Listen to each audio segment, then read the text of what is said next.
बंधु माने वर्षर प्रथम अमावास्या त्रिवेणी अमावास्या। एही अमावास्याटी कौनसी साधारण अमावास्या होई न थाए।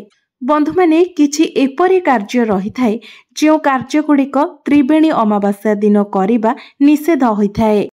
सेही कार्यगुड़िक भूले मध्य अमावास्या तिथिरे करिबा उचित नुहे। तो आजिर एही भिडियो रे मु आपण मानकु सेही कार्यगुड़िक विषय कहबाकू जाउछि जे कार्यगुड़िक आपण एही अमावास्या तिथिरे करिबा उचित नुहे।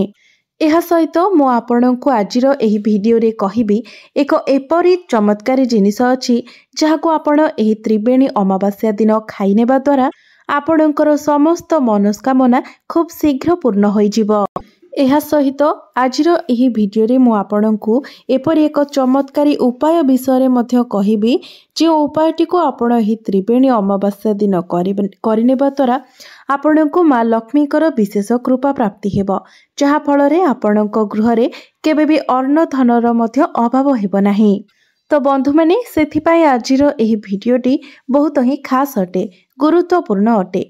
तो सेथिपाई आपण माने भिडियोटी को स्किप न करी थरे मात्र शेष पर्यंत निश्चय देखंतु एवं आपण जदि ईश्वर भक्त होइथांती तो कमेंट बॉक्स रे भक्ति एवं श्रद्धार सहित जय श्री जगन्नाथ जय माँ लक्ष्मी निश्चय लिखंतु। तो बंधु माने त्रिवेणी अमावास्या जो पड़िबाकू जाउछि एही समय महाकुंभ मध्य चलीछि एवं महाकुंभ कोनोसी साधारण जिनिस मध्य नुहे। सेथिपाई एही अमावास्याटी कोनोसी साधारण अमावास्या नुहे। एही अमावास्यार एक विशेष महत्व रहिछि एवं एही अमावास्याटी स्वयं महादेवंको समर्पित अटे। तो बंधु माने सेथिपाई एही दिनटीर महत्व सबुठारु अधिक रहिथाए।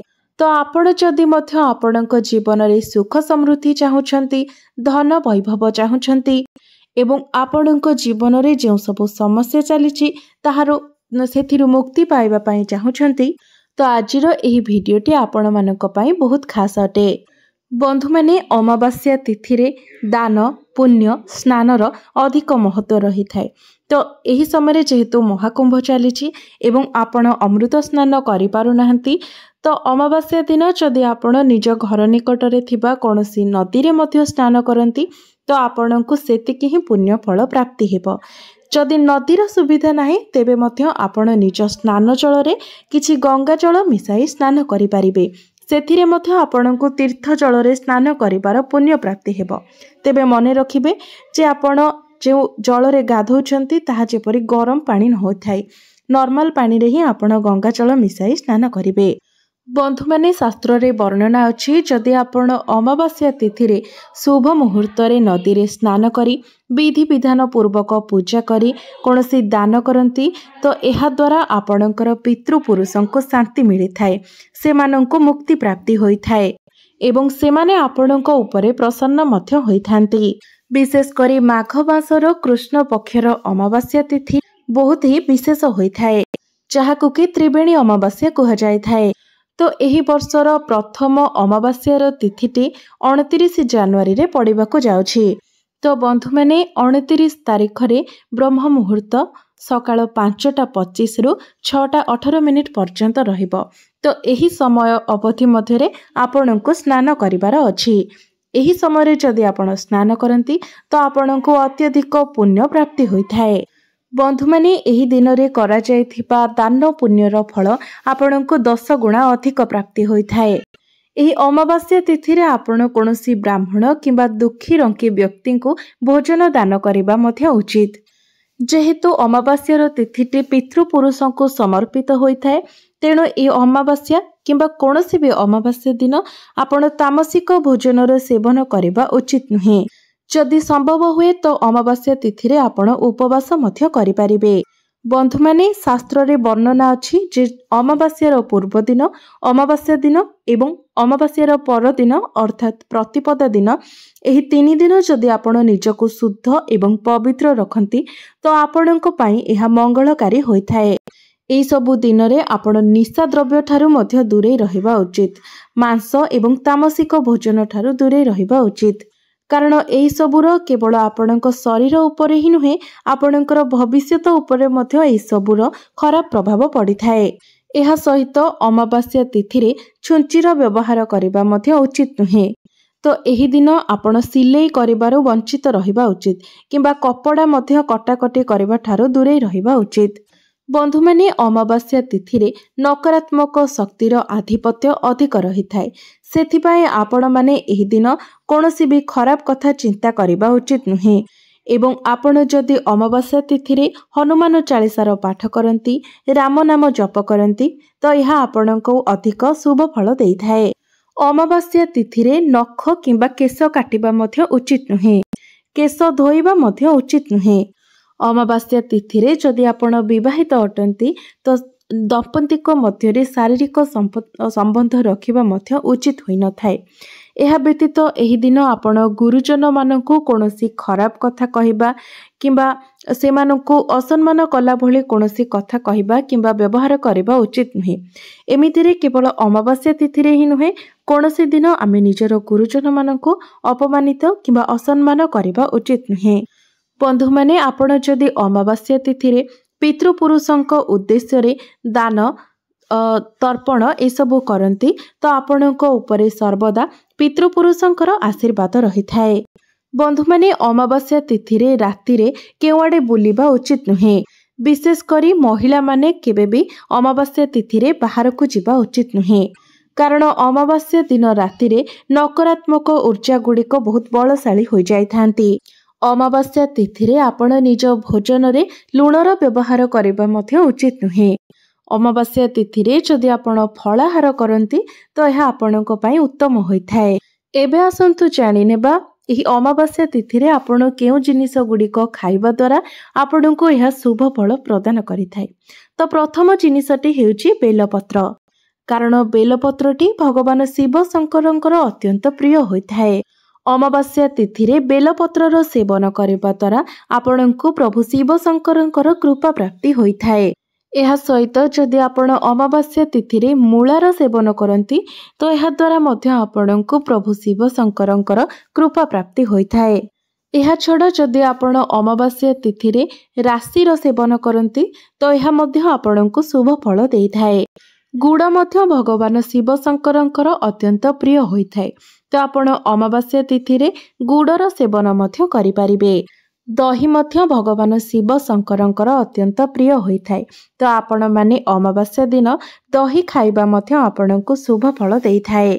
बंधु माने एपरि किछि जिनिस मध्य रहिछि, जदि एही जिनिस गुड़िक आपण अमावास्या तिथि रे निजर घर को आणती तो यह द्वारा आपणको माँ लक्ष्मीकर कोपर शिकार हेबाको पड़ि थाए। तो बंधु माने प्रथम जिनिसटी हेउछि झाड़ू। जदि आपण अमावास्या तिथि रे निज घर को झाड़ू किणिकी आणती तो आपणको गृह रे नकारात्मक ऊर्जार वृद्धि होई थाए, एवं जेउठारे नकारात्मक ऊर्जा वृद्धि होई थाए सेठारे धन धान्य कम होई जाय थाए, सेही व्यक्ति माननको दारिद्र्यतार शिकार हेबाको पड़ि थाए। तो अमावास्या तिथि रे आपण घर को केबे भी झाड़ू किणिकी आणंतु नाही। एहा सहित गहम किंबा अटा मध्य अमावास्या रे किणा जाई न थाए किंबा घर को अणा जाई न थाए। बंधु माने अमावास्या तिथि रे तेल लगाइबा मध्य उचित नुहे, किंतु आपण जदि अमावास्या तिथि रे तेलर दान करती तो एहा द्वारा आपणको शनिदेवंकर कृपा प्राप्ति होई थाए, एवं आपणको कुंडली रे जदि कोनोसी प्रकारर शनि दोष रही थाए तेबे सेथिरु मध्य आपणको मुक्ति मिली थाए। शनिकर कोप आपणको उपरु कम हो जाय थाए। बंधु माने जदि आपण अमावास्या तिथि रे क्षीरर दान करती तो एहा द्वारा आपणकर पितृपुरुषंकु मुक्ति प्राप्ति होई थाए। एहा व्यतीत गाईर क्षीर दान करिबा द्वारा आपणको देवादेवी मानकर कृपा मध्य प्राप्ति होई थाए। एवं अमावास्या तिथि रे जदि आपण दुखी दरिद्र व्यक्ति को सोरिष तेलर दान करती तो एहा द्वारा आपणको पितृपुरुष मानकर कृपा मध्य प्राप्ति होई थाए, एवं आपणको जीवन रे सुख समृद्धि बढ़ी थाए। सोरिष तेल व्यतीत एही दिन आपण राशि तेल, चाउल इत्यादि रो मध्य दान करि परिबे। तो अमावास्या तिथि रे कंबल दान करिवार महत्व सबुठारु अधिक रही थाए। ज्योतिष शास्त्र अनुसार जदि आपण अमावास्या तिथि रे कंबलर दान करती तो यह द्वारा आपणको उपरु नवग्रह पीड़ा कम हो जाय थाए, एवं आपणकर पितृपुरुषंकु मोक्ष प्राप्ति होई थाए। कंबल दान करिबा द्वारा आपणकर पितृपुरुष आपणको उपरे शांति होई थांती, एवं आपणଙ୍କୁ सुख समृद्धि एवं धन वैभव वृद्धि हेबार आशीर्वाद मध्य प्रदान करिथांती। बंधु माने जदि आपण अमावास्या तिथि रे चीनी रो दान करंती तो आपणकर पितृपुरुष माननकु मिठार स्वाद सेमाने पाइथांती एवं सेमान खुशी मध्य होइथांती। अमावास्या तिथि रे चीनी रो दान करिबा द्वारा आपणको गृहर आर्थिक संकट दूर होइथाए। तो बंधु माने आपण माने भल भाबरे जानिथिबे जे दान सहित दक्षिण मध्य दिया जाय थाए। तो आपण जणे भल ब्राह्मण को दान देई दक्षिण मध्य देबा उचित। एही दान परे ही आपणकर समस्त दान गुड़िक संपूर्ण होइथाए। एहा व्यतीत बंधु माने जदि आपण अमावास्या तिथि रे विशेष करे एही त्रिवेणी अमावास्या दिन जदि आपण 1008 थर महामृत्युंजय मंत्रर जप करी भगवान शिव शंकर को पंचामृत रे अभिषेक करंती तो एहा द्वारा आपणकर सुख सौभाग्य रे वृद्धि हेबा सहित आपणकर आर्थिक संकट दूर होइथाए।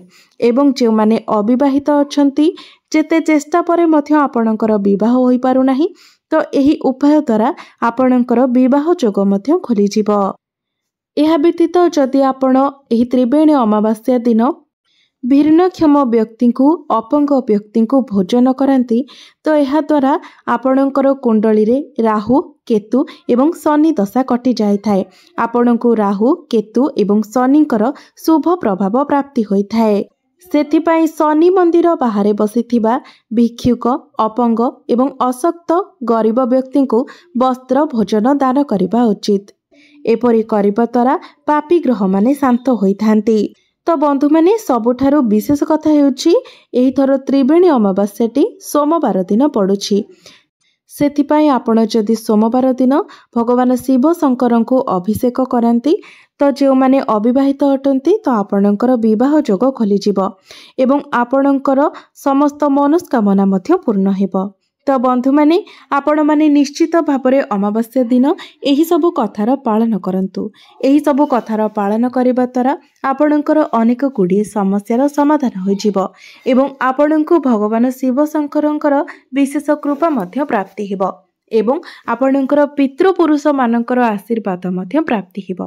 तो बंधु माने मोर ही वीडियोटी जदि आपण माननको भलो लागि थाए तबे वीडियोटी को लाइक करी चैनल टी को सब्सक्राइब करि देबे एवं कमेंट बॉक्स रे जय शिव शंकर निश्चय लिखिबे।